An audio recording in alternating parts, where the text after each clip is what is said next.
10, 9, 8, 7, 6, 5, 4, 3, 2, 1.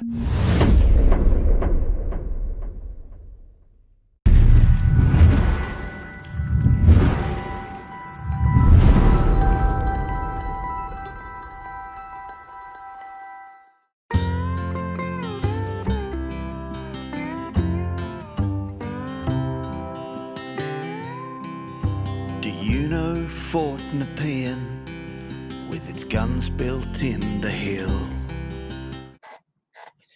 G'day and welcome to Dax Chats. Well, today I have somebody who never knew he was country, and he's been to places I've never been.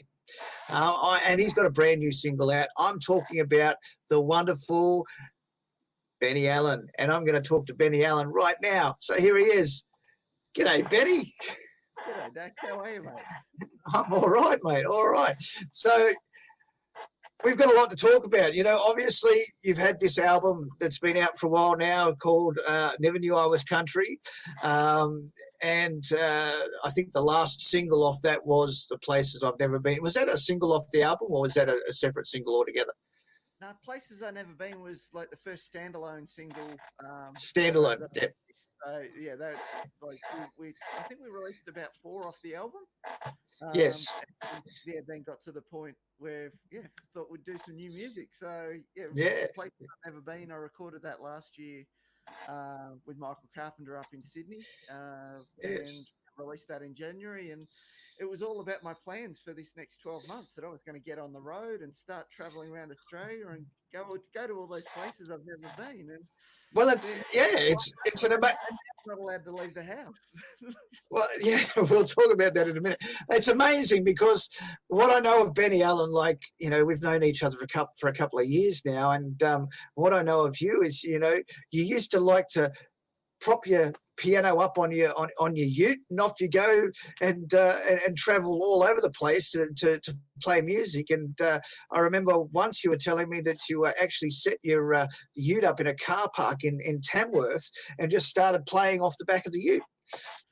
Yeah, that was my first time in Tamworth, mate. My first festival 3 years ago when I went up there. I only had a couple of gigs lined up. So, yeah. Other than that, I just set up in a car park and would play at the start of the day before it got too hot. As people arrived and parked their cars, and I'd meet them and shake their hand and sell them shoulder. And then I went back the following year, and a few people said to me, "Oh, you're playing out of the car park again?" I said, "No, they're actually letting me into venues now. It's wonderful. You get air conditioning and cold beer. It's great." So instead of busking down on Peel Street, you were basically busking in car parks. Yeah, that's mate. Peel Street was too busy and too noisy, and just thought I'll do something different. And that's generally how I try and roll, mate. I sort of don't want to do exactly the same as everyone else. You know, we're all doing the same thing, but you got to have that point of difference. Do something that other people aren't doing, and it gets a bit of attention. So it's always good. And even now, we're still talking about it. Well, that is true. 3 years later, we're still talking about it. That's right. Now, you are quite different. You are a storyteller. When I think of your music, I actually think of the likes of Michael Waugh and even John Williamson. You know, you've got that type of storytelling technique, which is fantastic. Your new song is a story that came out of a weird situation in a weird situation. Tell us about your new song, The Battle of Point Nepean. I will, mate, but firstly, I'm going to thank you for that lovely compliment in the lead-in, just the comparisons you made. And I really appreciate that. That's very humbling. Battle of Point Nepean. I went down to Point Nepean for the first time about 2 years ago, which for those that don't know Victoria all that well, Melbourne sort of sits at the tip of my fingers here, and down the bottom. Oh, how do we line this up? There we go. The hole in the middle is Port Phillip Bay, and tips on either end are the points. So we've got Point Lonsdale on one side and Point Nepean on the other. Right. And all those many years ago, they set cannons up on either point, with the idea being that if people were going to invade Melbourne, we'd be able to shoot cannons at them from either side, and they'd never get into Port Phillip Bay itself. Mm, Of course, take into account that Melbourne's just far away from everything, and so no one ever came down to invade via Port Phillip Bay. Um, mm, so I went to look at the old military infrastructure that I knew had heard was down there. I wanted to see where the fort was and where the guns had been built into the hill and that sort of stuff. And mm, got down there though and found that there was this whole other part of history that I wasn't aware of, which was that in about 168 years ago now, they were sending boats from London over to Australia. People on board were getting very sick because they mm. hadn't had their vaccinations because they hadn't been invented at that stage. And Correct. yeah, Sydney went, we don't want them. Send them down to Yep. Melbourne. And of course, they Yep. arrived at Melbourne and they went, we don't want them either. Stick them out Yeah. there on the port and we'll work out what we're going to do with them. And yeah, it ended up being that, they had to set up a little canvas village out there. And, you got off the boat. If you managed to survive the trip, you were then, down in some very blustery conditions, right on the So, point. point of Point Phillip Bay. Point Well, Phillip Bay.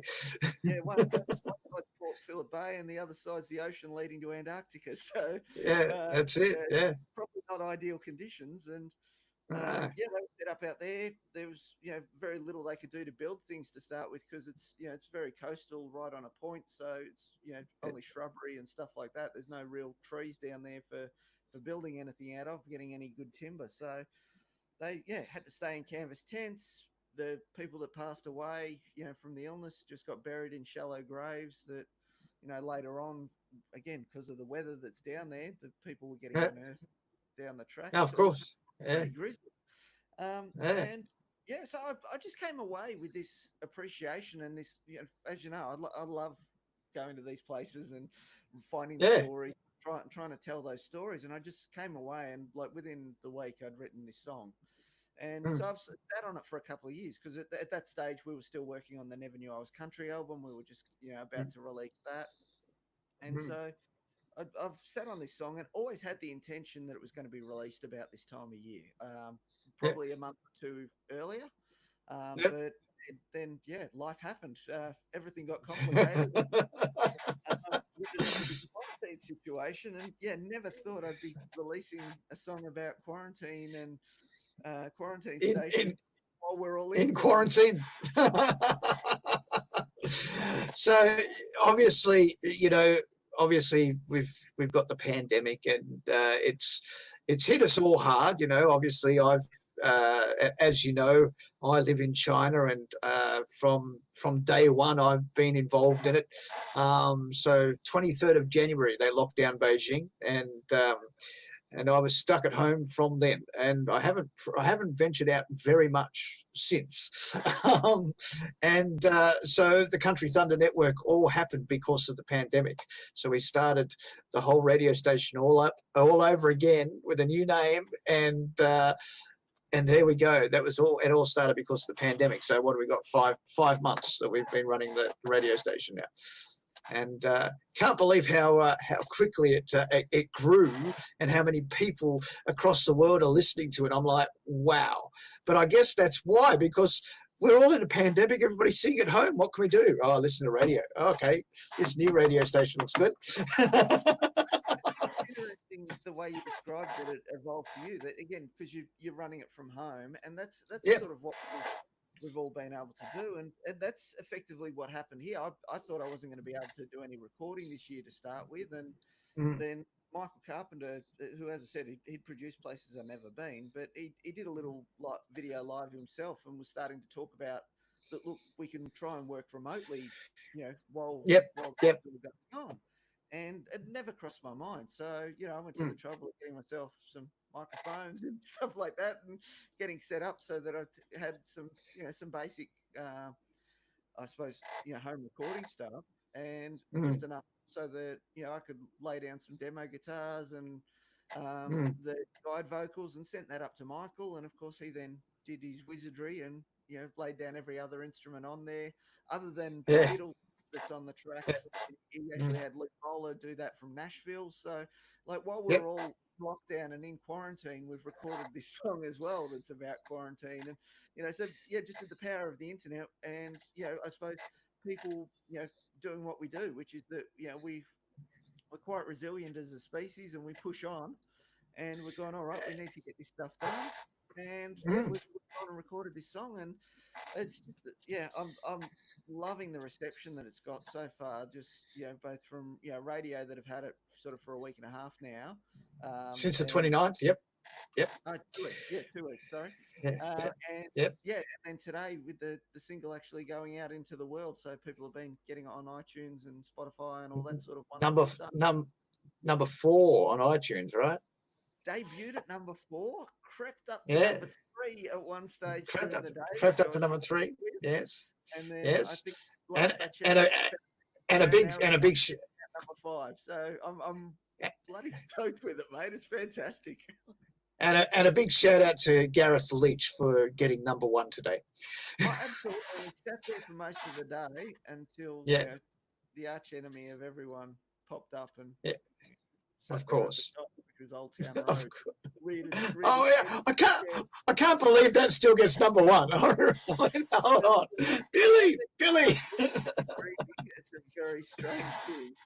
Yeah. But yeah, So no, so you just touched on something a minute ago.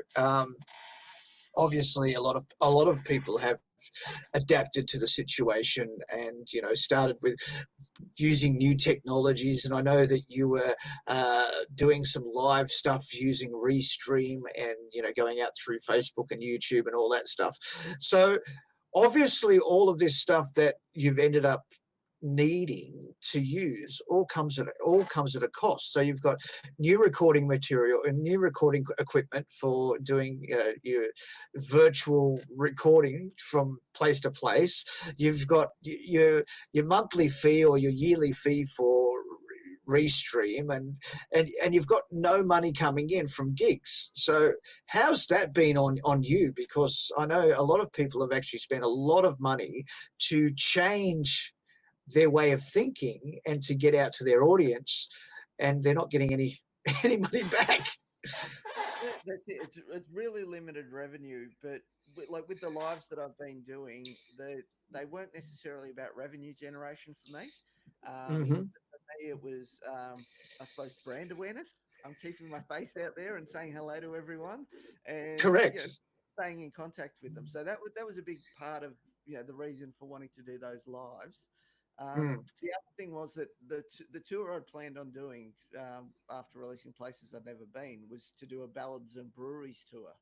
So I wanted to be set up with local breweries around Victoria, and then push up through Australia, and that was going to be the theme of it. That I'd go play at breweries, Mm-hmm.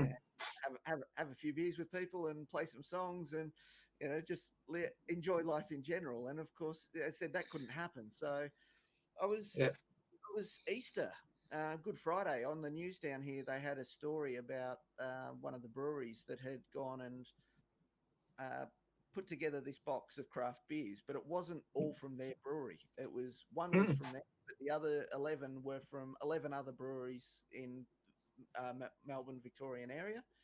And Mm. the concept was communities, that they were all working together to try and get through this strange situation. And I loved the Mm. concept that it wasn't one business looking after itself. They were Mm. working all together, and it really Mm. reminded me of how the country music industry works. Mm. That everyone really looks after each other. Like you said before, when I woke up this morning and saw Gareth at number 1, I was rapt, because Oh, that's what you yeah. want your mates to be doing well. You want you only look at it anytime anyone in the industry needs a hand, needs a chop out. Everyone's Mm. always there for them. You end up with people working on each other's tracks and collaborating and doing co-writes and all that wonderful sort of stuff. And I just thought Mm. there was a lot of synergies between what this brewery was trying to do and what the music industry does. And so I sort of thought I'm going to back this just for no other reason than I had nothing else to do, needed a theme, and so I went and bought a box of the beers and just thought I'll drink one each night, and did a virtual tasting tour. So drank a Mm. beer, play a few songs, have a chat to people, and really Yep.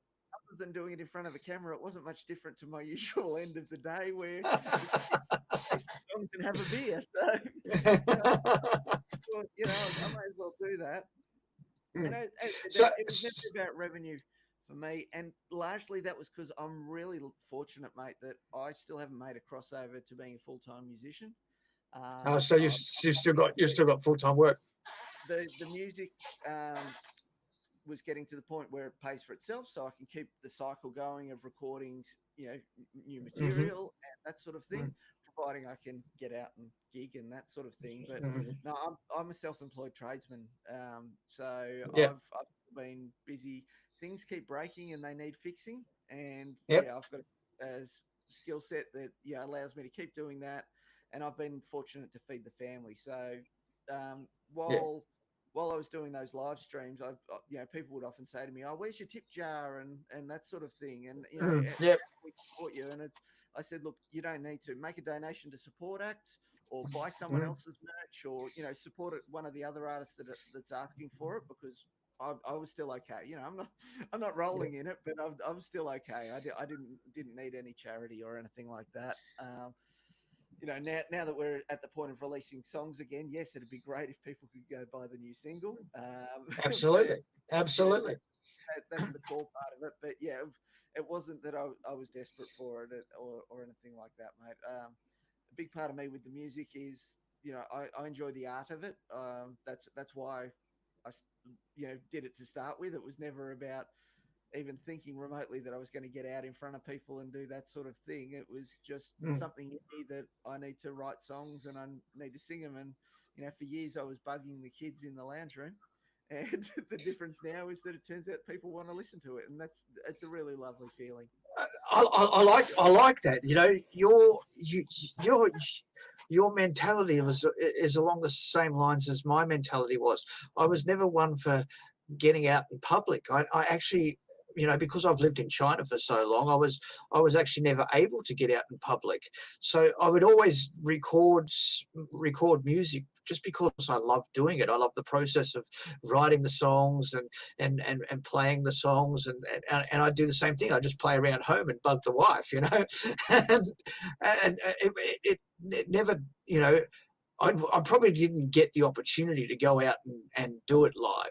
Yep. Like I probably would have liked that, but just the expense of living in Australia made it very difficult for me to stay there, and I couldn't get my family there based on a sole income. There's just no way these days. Yeah,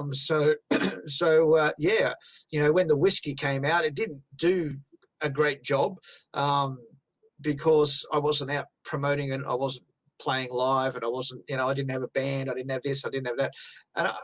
But it never dawned on me to want to do that. I was like, I just released it because I wrote it. I loved it. Troy Kemp helped me with it.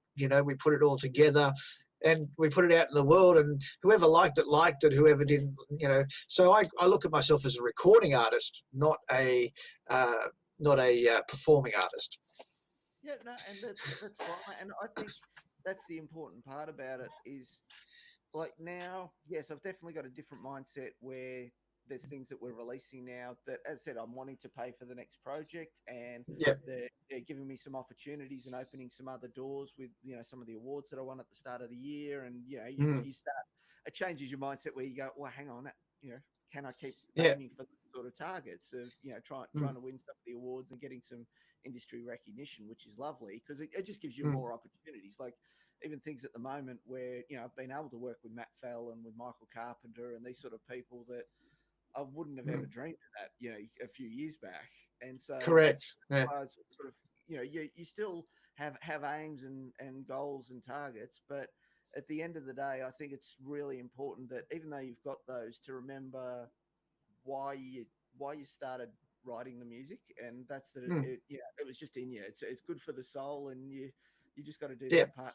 It's actually a reason with my songwriting, I don't really try and push to I have to write a song every day, or I'm going to write No. songs Yeah. this or that. Mm. I wait, Yeah. and it's because for me that's my release at the end of the day is sitting down with Mm. the guitar, and if a song comes out, it comes out, or if Mm, a hook hits me, I might write it down or record it into the phone as you're doing things. I mm, tend to as you do a do. lot of Yeah. driving when I'm on the road. Quite often, if I'm doing a big trip, I can end Mm, up with a song coming out of it because I've got nothing to do for 13 hours while you're driving in the car. So, usually I yeah. end up with a song or two coming out of a road trip. But yeah, otherwise, mate, I think it's just important to go, no, why am I doing this? And that's because I love it. Yeah, I just recently co-wrote a song with Anderson Lane, Cheryl's Anderson. It was my song, and I sort of, when I was writing it, I was like, I want another perspective. I want to see, and when I hear Cheryl, she's got this honest approach to music, and I was like, I'm going to send it to her and see what she thinks. Well, she came back with a whole heap of other stuff. And so together we put this song together. That song sat there for 2 years before Cheryl's got a hold of it. And now it possibly might go on Cheryl's the Anderson Lane new album. Possibly. I don't know yet. No, Yeah. but So, like you say, the process itself is wonderful, and like I said, that's the beauty of our community is that sense of mm, collaboration, and that people will mm. come together and just Uh, work for the and I, pure joy. and, And I think the collaboration has been a lot more prolific during the pandemic.